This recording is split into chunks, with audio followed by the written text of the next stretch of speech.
नमस्कार विद्यार्थियों, आपका स्वागत है, अभिनंदन है। अधिगम टॉपिक हमने स्टार्ट किया था।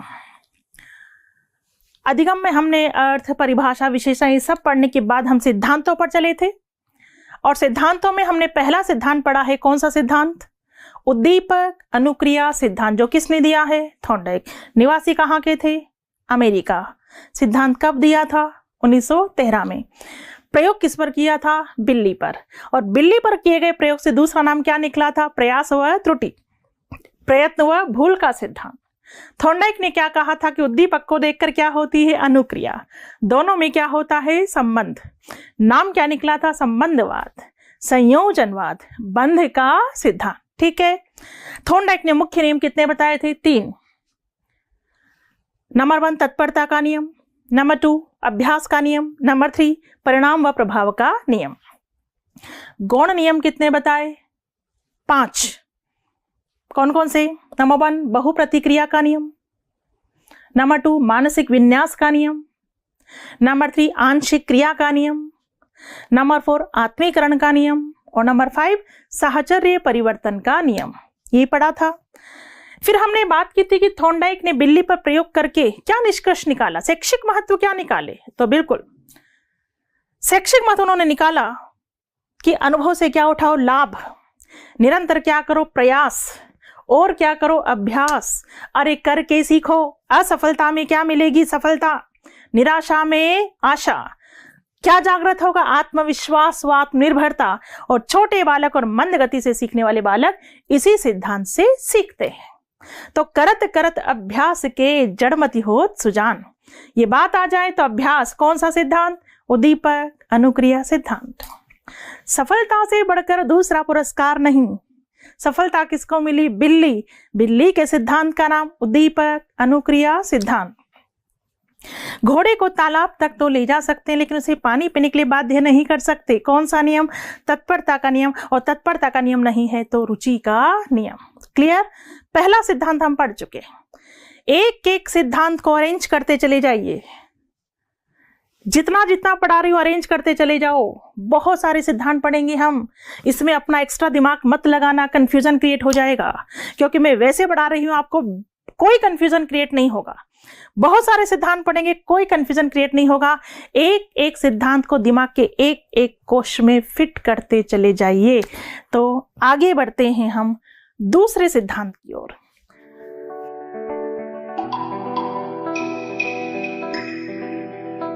दूसरा सिद्धांत पढ़ने जा रहे हैं, नंबर 2।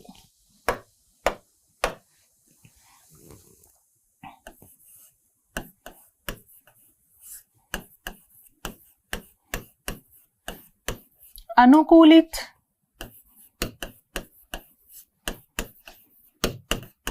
अनुक्रिया सिद्धांत।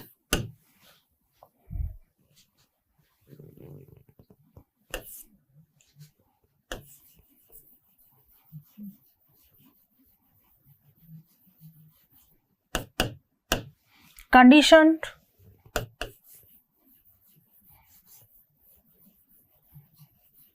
रेस्पॉन्स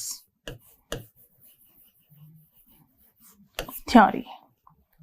शॉर्ट में कहेंगे CR थ्योरी। ठीक है। अनुकूलित अनुक्रिया सिद्धांत, condition response theory, CR theory, या हम कहेंगे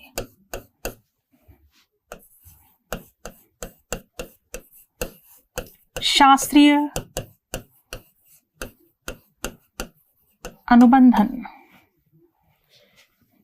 या प्राचीन अनुबंधन या परंपरागत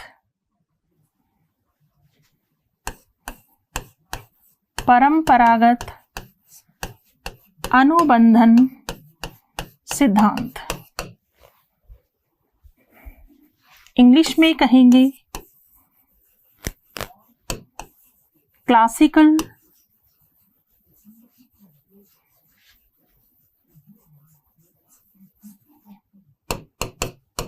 कंडीशनिंग थ्योरी।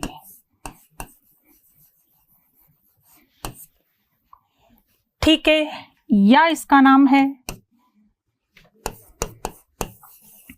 संबंध प्रतिक्रिया।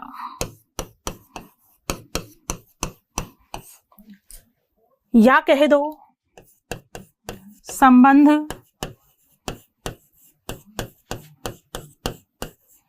प्रत्यावर्तन का सिद्धांत। इंग्लिश में कहेंगे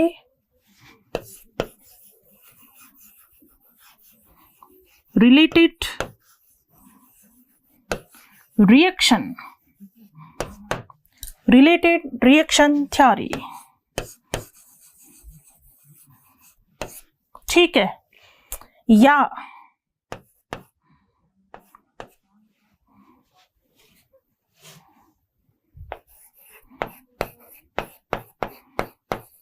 प्रतिवादी अनुबंधन,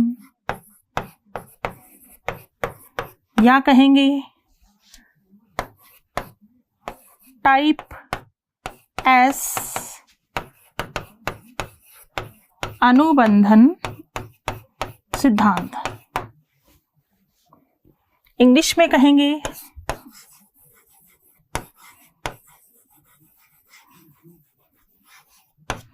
रेस्पोंडेंट कंडीशनिंग,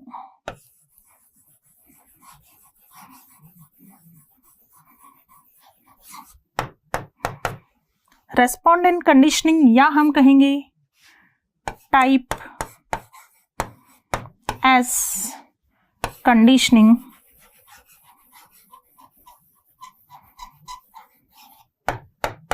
थ्योरी। ठीक है। या हम इसे कहते हैं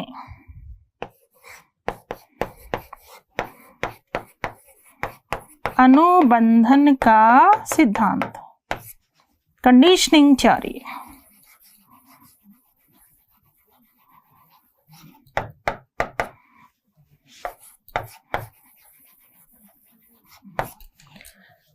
इतने सारे नाम हैं, तो पहले देखिए, पहले सिंपल वे में देखिए, कंफ्यूज होने की जरूरत नहीं, सारे नाम समझ में आ जाएंगे। लेकिन कब? जब पूरा सिद्धांत पढ़ोगे तब सारे नाम बिल्कुल क्लियर हो जाएंगे। अभी केवल ध्यान रखिएगा, अनुकूलित अनुक्रिया सिद्धांत, condition response theory, CR theory. शास्त्रीय अनुबंधन कह दो, प्राचीन अनुबंधन कह दो, परंपरागत अनुबंधन सिद्धांत कह दो। इंग्लिश में कहेंगे क्लासिकल कंडीशनिंग थ्योरी। संबंध प्रतिक्रिया कह दो या संबंध प्रत्यावर्तन का सिद्धांत, रिलेटेड रिएक्शन थ्योरी। प्रतिवादी अनुबंधन कह दो या टाइप एस अनुबंधन, रेस्पोंडेंट कंडीशनिंग या टाइप एस कंडीशनिंग थ्योरी। या कहेंगे अनुबंधन का सिद्धांत, कंडीशनिंग थ्योरी। इतने सारे नाम पहले आपको ध्यान रखने हैं। ठीक है।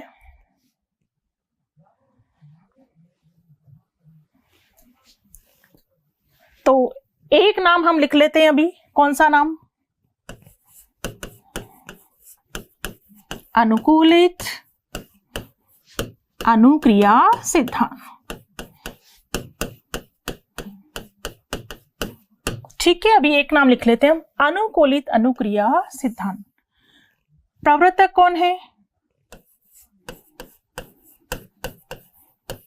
पावलोव। इनका पूरा नाम क्या है? Ivan Petrovich Pavlov.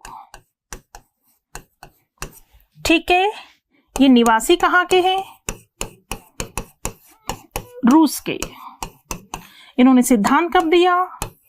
1904 में। प्रयोग किस पर किया? कुत्ते पर।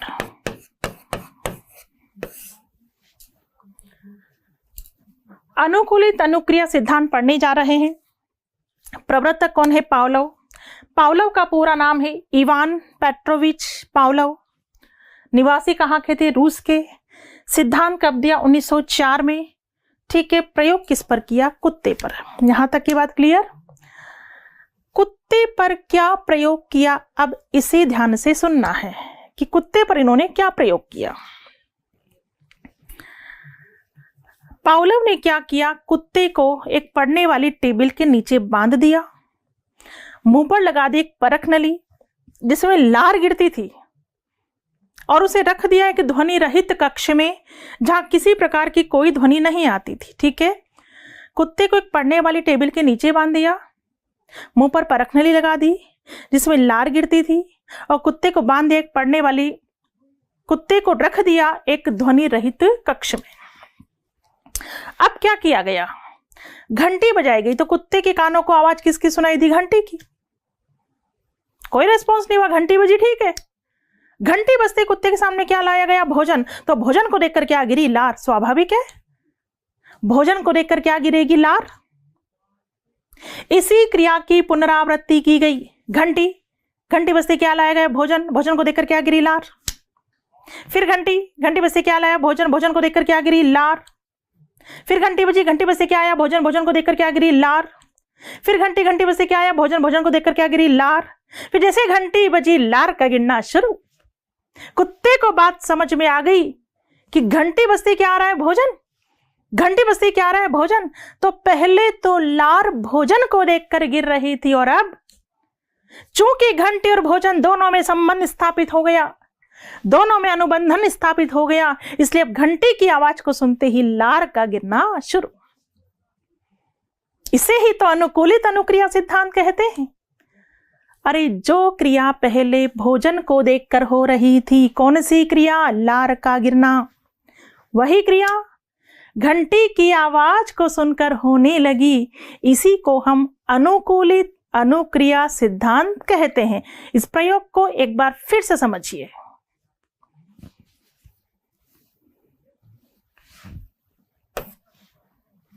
इधर देखिए, ये पहली सिचुएशन है, घंटी बजी तो क्या लार गिरी, नहीं गिरी। घंटी से क्यों लार गिरेगी, अरे लार गिरती है कोई खाने वाली चीज को देखकर, जैसे आप जलेबी सामने आ जाए, समोसे सामने आ जाए, कोई मीठी सी चीज सामने आ जाए जो आपकी फेवरेट चीजों खाने की, तो लार गिरेगी। बेकार की चीजों को देखकर तो लार नहीं गिरेगी। तो घंटी बजी, कुछ नहीं हुआ, लेकिन फिर क्या आया, भोजन, तो भोजन को देखकर क्या गिरी, लार। भोजन को देखकर क्या गिरी, लार। ठीक है, वापस सुन लो। घंटी के बजने पर कोई क्रिया नहीं हुई, लेकिन घंटी बजने के बाद जैसे ही भोजन आया, भोजन को देखकर क्या गिरी, लार। फिर इसी क्रिया की पुनरावृत्ति की गई, घंटी भोजन, घंटी भोजन, घंटी भोजन, घंटी बजी फिर भोजन आया, घंटी बजी फिर भोजन आया, भोजन को देखकर क्या गिरी, लार। घंटी बजी, भोजन आया, भोजन को देखकर क्या गिरी, लार। फिर घंटी बजी, भोजन आया, भोजन को देखकर क्या गिरी, लार। घंटी बजी, भोजन आया, भोजन को देखकर क्या गिरी, लार। तो इन दोनों के बीच क्या स्थापित हो गया, अनुबंधन। क्या स्थापित हुआ इन दोनों के बीच, अनुबंधन। किस किस के बीच, घंटी और भोजन। ठीक है, आप इधर देखिए, पहले यहां पर घंटी को हम कौन सा उद्दीपक कहेंगे, स्वाभाविक उद्दीपक या अस्वाभाविक उद्दीपक। घंटी क्या है, अस्वाभाविक उद्दीपक। भोजन क्या है, भोजन क्या है, स्वाभाविक उद्दीपक। स्वाभाविक उद्दीपक को हम कहेंगे UCS।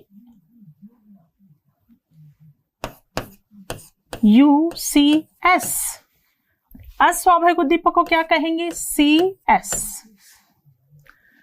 वापस देख लो, घंटी क्या है, अस्वाभाविक उद्दीपक। अस्वाभाविक उद्दीपक को हम क्या बोलेंगे, CS। इंग्लिश टर्म आपको देखने में उल्टे लग सकते हैं, लेकिन ये सीधे ही हैं। इनकी फुल फॉर्म भी मैं अभी आपको लिखवा दूंगी। यहां सिंपल देखिए, कंडीशन रेस्पॉन्स। अस्वाभाविक उद्दीपक घंटी है, घंटी को इंग्लिश में क्या कहेंगे, CS। भोजन क्या है, स्वाभाविक उद्दीपक, और स्वाभाविक उद्दीपक को कहेंगे UCS, अनकंडीशन स्टिमुलस। ठीक है, घंटी बजने पर कोई रेस्पॉन्स नहीं हुआ, लेकिन जैसे ही भोजन आया, लार गिरी। जब इसी क्रिया की क्या की गई, पुनरावृत्ति। क्या की गई है, पुनरावृत्ति की गई, तो क्या स्थापित हो गया, अनुबंधन। पुनरावृत्ति कैसे, घंटी बजी, भोजन आया, भोजन को देखकर क्या गिरी, लार। घंटी बजी, भोजन आया, भोजन को देखकर क्या गिरी, लार। घंटी बजी, भोजन आया, भोजन को देखकर क्या गिरी, लार। दोनों में क्या स्थापित हो गया, अनुबंधन। तो अनुबंधन स्थापित होने के बाद जैसे ही घंटी बजी, लार का गिरना शुरू। जैसे ही घंटी बजी, लार का गिरना शुरू। ये अनुबंधन अनुबंधन यहाँ स्थापित हुआ, तो अनुबंधन होने के बाद की क्या क्रिया है? जैसे ही घंटी बजी लार का गिनना शुरू, अनुबंधन होने के बाद।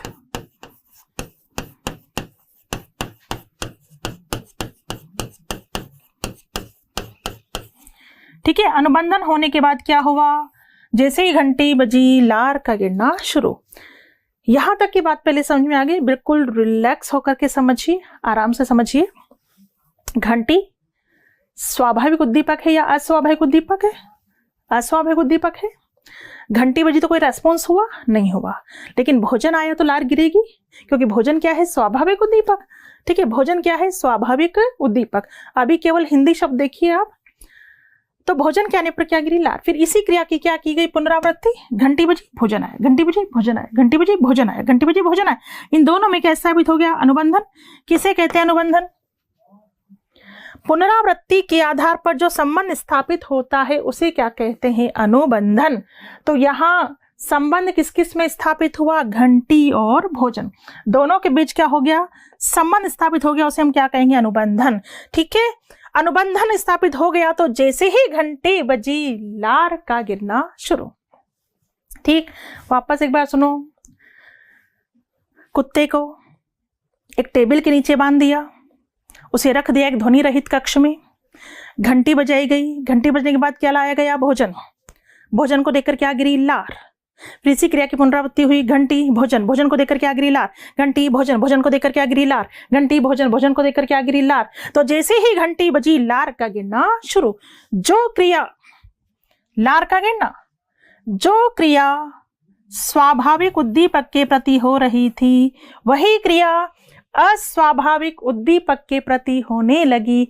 इसी को हम अनुकूलित अनुक्रिया सिद्धांत कहते हैं। बात समझ में आई? जो क्रिया कौन सी? लार का गिरना। जो क्रिया किसके प्रति? स्वाभाविक उद्दीपक के प्रति हो रही थी, वही क्रिया अस्वाभाविक यानी घंटी के प्रति होने लगी। इसी को हम अनुकूलित अनुक्रिया सिद्धांत कहते हैं। क्लियर? देखिएगा एक बार फिर।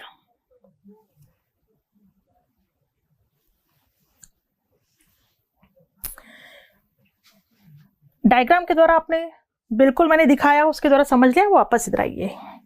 जस्ट हम इसी तरह समझते हैं। कुत्ता, घंटी, घंटी बजी, फिर क्या आया? भोजन। ठीक है, घंटी बजी, फिर क्या आया? भोजन। भोजन क्या है? भोजन क्या है? स्वाभाविक उद्दीपक, UCS। घंटी क्या है? अस्वाभाविक उद्दीपक यानी CS। ठीक है, प्रयोग क्या था?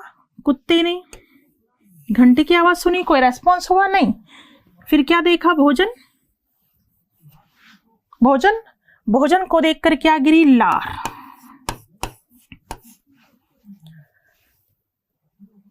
कुत्ता, घंटी, भोजन। कुत्ते ने घंटी की आवाज सुनी, फिर क्या देखा? भोजन। भोजन को देखकर क्या गिरी? लार। ठीक है, भोजन को देखकर गिरने वाली लार को हम क्या कहेंगे? स्वाभाविक अनुक्रिया, UCR। ठीक है, भोजन को देखकर गिरने वाली लार को हम क्या कहेंगे? स्वाभाविक अनुक्रिया, UCR। जब इसी क्रिया की पुनरावृत्ति हुई तो जैसे ही कुत्ते ने घंटी की आवाज को सुना, लार का गिरना शुरू। फिर घंटी की आवाज, अनुबंधन स्थापित होने के बाद घंटी की आवाज पर ही लार गिरने लगी थी। तो जैसे ही कुत्ते ने घंटी की आवाज को सुना, लार का गिरना शुरू। तो याद रखना, घंटी की आवाज पर गिरने वाली लार को हम क्या कहेंगे? अस्वाभाविक अनुक्रिया, CR। अस्वाभाविक अनुक्रिया CR। यहां तक की बात समझ में आई? देखिएगा इधर। भोजन क्या है? स्वाभाविक उद्दीपक, UCS। घंटी क्या है? अस्वाभाविक उद्दीपक। कुत्ते ने पहले भोजन को देखा तो भोजन को देखकर क्या गिरी थी? लार। भोजन को देखकर गिरने वाली लार को क्या कहेंगे? स्वाभाविक अनुक्रिया। जब पुनरावृत्ति हुई घंटी भोजन घंटी भोजन घंटी भोजन, दोनों में अनुबंधन स्थापित हो गया। तो कुत्ते ने जैसी घंटी की आवाज को सुना, लार का गिनना शुरू। घंटी की आवाज पर गिनने वाली लार को हम क्या कहेंगे? अस्वाभाविक अनुक्रिया। ठीक, यहां से पहले मुझे क्वेश्चंस के आंसर दीजिए, इस चीज को क्लियर करें। पहले बताइए, पावलोव के प्रयोग में भोजन को क्या कहेंगे? भोजन को क्या कहेंगे? स्वाभाविक उद्दीपक। पावलोव के प्रयोग में घंटी को क्या कहेंगे? अस्वाभाविक उद्दीपक। पावलोव के प्रयोग में भोजन के उपस्थित होने पर होने वाली अनुक्रिया को क्या कहेंगे? स्वाभाविक अनुक्रिया। पावलोव के प्रयोग में घंटी के उपस्थित होने पर होने वाली अनुक्रिया को क्या कहेंगे? अस्वाभाविक अनुक्रिया। इतनी बात क्लियर पहले? ठीक है, तो इधर देखिए, जो क्रिया, कौन सी क्रिया? लार का गिरना।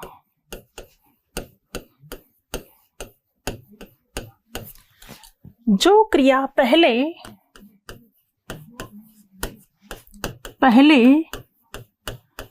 स्वाभाविक उद्दीपक, और स्वाभाविक उद्दीपक क्या है? भोजन या घंटी? भोजन। स्वाभाविक उद्दीपक के प्रति हो रही थी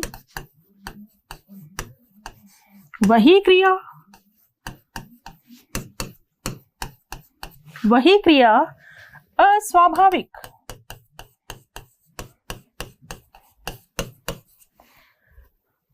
अस्वाभाविक उद्दीपक के प्रति होने लगी। ठीक है, अस्वाभाविक उद्दीपक क्या होगा? घंटी।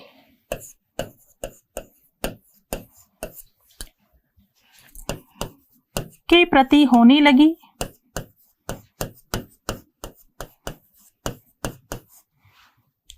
इसी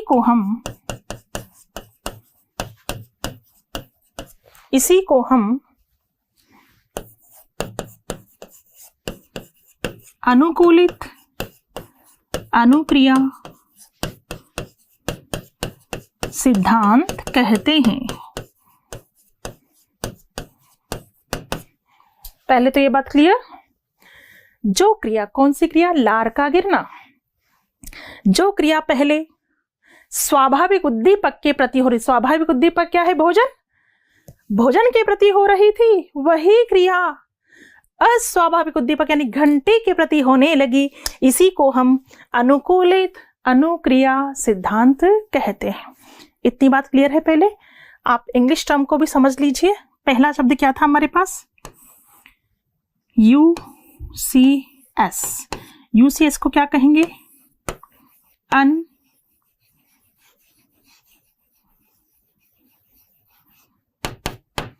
अनकंडीशनल